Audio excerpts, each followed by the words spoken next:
G'day ladies and gents, and welcome back to IL-2 Stromovik, the Battle of Stalingrad, back in multiplayer, and today we're flying out the I-16 Type 24, but we're not on the Wings of Liberty server. I've grown a little bit tired of their mission layout, I guess is the best way to put it. That evenly divided map with an equal number of ground targets on each side, and that always perfectly pristine weather that never changes. So today we're on a new server that's currently in development by Deadmeat. Now, the idea behind this server is realistic battle scenarios. It is still multiplayer, but there will be AI involved as well in order to increase the number and volume of aircraft that are actually in the air. This particular mission is based around a German attack on a Soviet port on the outskirts of Stalingrad. Now, the AI will spawn in multiple waves of Ju-87 Stukas, as well as escorts and other bombers, to try and destroy all of the infrastructure around the port area. Players on the German side can, of course, launch their own bombers and join the formations bombing the harbour and port area. Otherwise, they can jump in fighters and play escort to defend them. From the Soviet side, the idea is to try and stop these bombers from actually managing to destroy the infrastructure around the port for the time that the mission runs for. Now, there are little side things that happen as well, so at some point during this mission, a Soviet train can spawn and begin to make its way to the port. If the Germans manage to destroy the train, nothing happens and they complete that objective. If the Soviets manage to defend that train and it makes its way to the Soviet port, the defences of the port will be bolstered and destroying it will become much more difficult.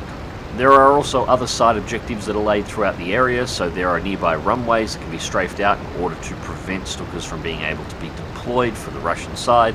Likewise, the Germans can try and slip across the border and take out the Soviet runways, preventing the deployment of aircraft and thus limiting the defence of the port itself. So as you can see, the idea here is to have a battlefield, not an arena. And while the weather conditions here are pretty much perfect for flying on the server at the moment, it won't always be the case. There will be night missions, there will be storms, blizzards, massive crosswinds that you're going to have to deal with, just to really spice up the flying a little bit. Not to mention that there will be other missions besides this one added in, and we are looking into trying to add in things like the Ju-52 to be able to do paradrops behind enemy lines or run supply missions, along with getting the IL-2 tanks active on the server as well. But anyways, I am, as I said, in the I-16 and I'm currently going hunting for the Ju-87s. Now, as I said, this server is still in testing at the moment, so currently we only have Asgar and Deadmeat flying around. Asgar is flying the LA-5 that you saw buzzing me earlier on in the video. Deadmeat is flying on the German side, and God knows where he is right now. And that's a Ju-87 taken down. Although I took a slight peppering of shrapnel there, although I think that was actually coming from ground fire. I think that may have been infantry in the buildings.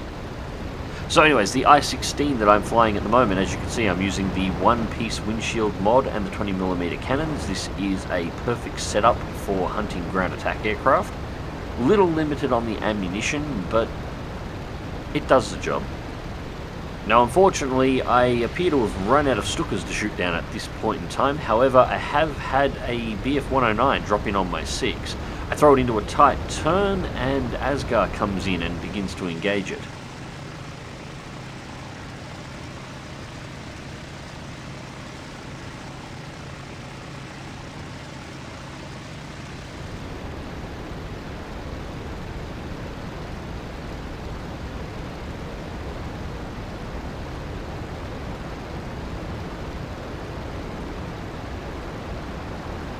Looks like Asgar's got the 109 smoking at the moment, and they're cutting in my direction, so I'm just going to drop in underneath them.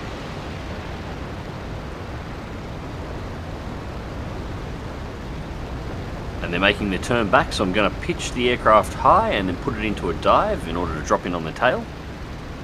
God, I love how maneuverable the little I-16 is. It really does feel more like an early racing aircraft, a pylon racer, than it does a fighter.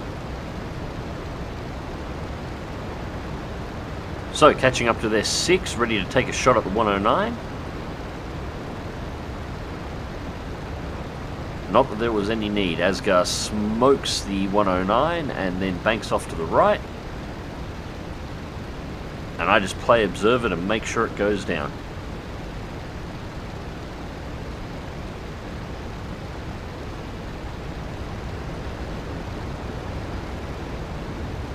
I love the shadows of the smoke trail over the water as it's descending. That looks really pretty.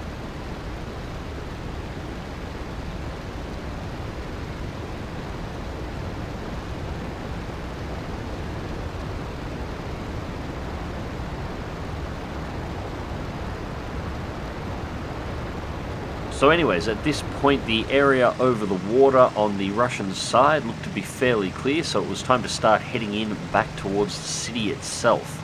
Now the majority of the small city that the harbour is based in is actually on the German side of the river, so it's nothing but a war zone.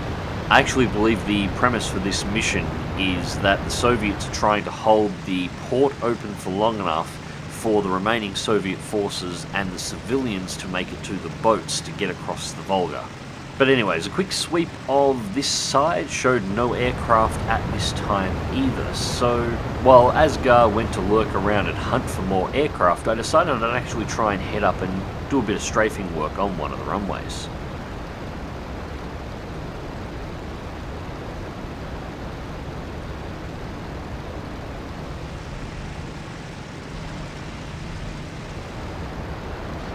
The nearest runway was only a 5 or 6 minute flight from where the front line around the port itself was actually formed. Unfortunately, I seem to have arrived slightly too late. There were no aircraft at the runway at that point, which means the flights had likely already taken off and I'd somehow managed to miss them. But I decided to have a little bit of a crack at the AAA defences around the base anyway. I figured if I could clear out a couple of the big flak guns fairly earlier on in a couple of passes in the I-16, I can potentially come back over here a little bit later in a Peshka or an IL-2 and actually empty the runways out.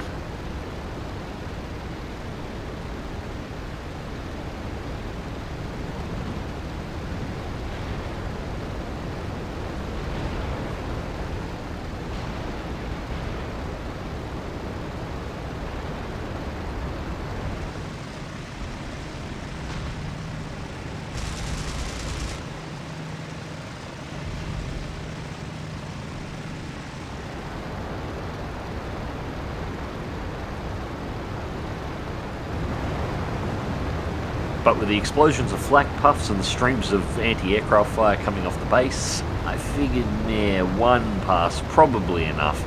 Time to head back over to the town and see whether or not I can find the Stukas that apparently I didn't manage to catch on the ground.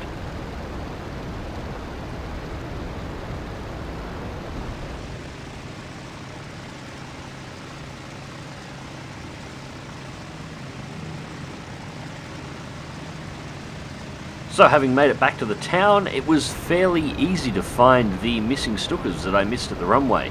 All of them looked like they'd taken a tapping up from the AAA defences around the runway. By this point, a train had actually managed to make it into the station, so there was additional AAA defences operating in the area. Now, they are escorted by an Mk.II. The Mk.II is trying to slot in on my 6 at the moment. But the Stukas obviously haven't delivered their payload yet as they're making another pass over the top of the harbour, so go line up one of the Stukas first. We're going to eliminate it, while keeping an eye on the 202 that's trying to drop in on our 6 to make sure, well, it doesn't shoot our sorry ass down.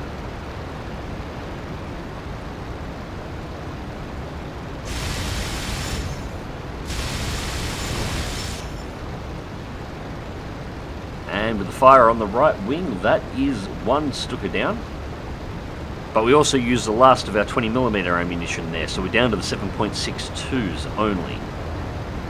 Now I don't exactly have an ammunition counter here, so while I know there is 7.62 ammunition on board, I can only guess to exactly how much we're carrying. But I don't have a lot of time to do an estimate. There is the Mk.II. It's billowing black smoke, so it has taken some damage. I'm hoping that's going to slow up its engine performance.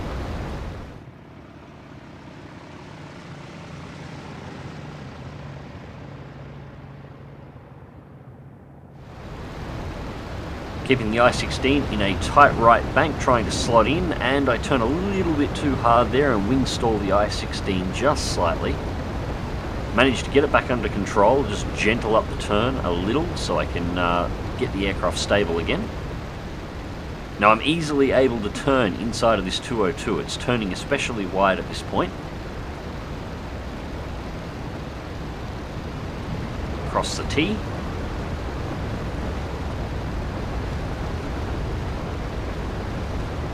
And as it straightens out, this is the turn. Just doing a quick shoulder check there to make sure nothing else is slotting over. I know there's at least 2 other aircraft in the area. I think they're Stukas. I don't think they're going to be too much of an issue, but it's always worth keeping eyes out to make sure.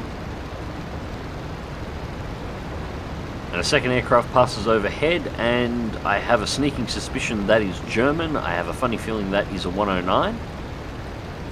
Asgar's still not here yet. He's still about 2 minutes out. Thankfully, it didn't look like it was turning back on me straight away.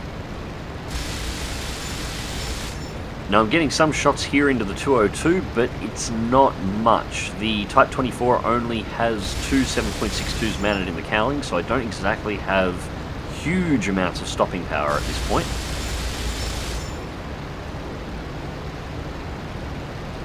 I'm going to need a direct hit on the cockpit, the engine, or I'm going to need to light a fuel tank if I'm going to actually hope to do any significant damage to the aircraft.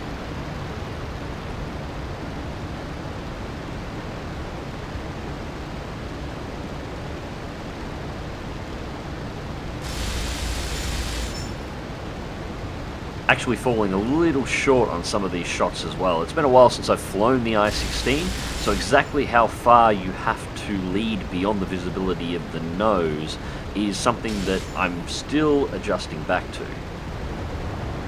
I managed to get some more shots in there, but that last rattle there was the last of the ammunition coming out of the guns, and that's it. At this point, I am now RTB for more ammunition, and at this point, I'd have to be running low on fuel. I only took 340 litres into this particular flight, and I've been up at this point for almost half an hour.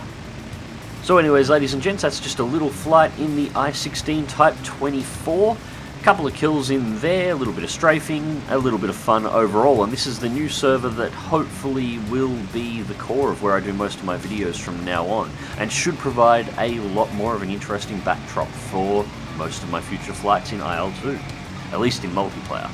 Anyways, ladies and gents, hope you enjoyed the video, and thank you very much for watching. Remember to click that like button, subscribe if you want to see more, and as always, fly smart, fly safe, and I will catch you in the skies.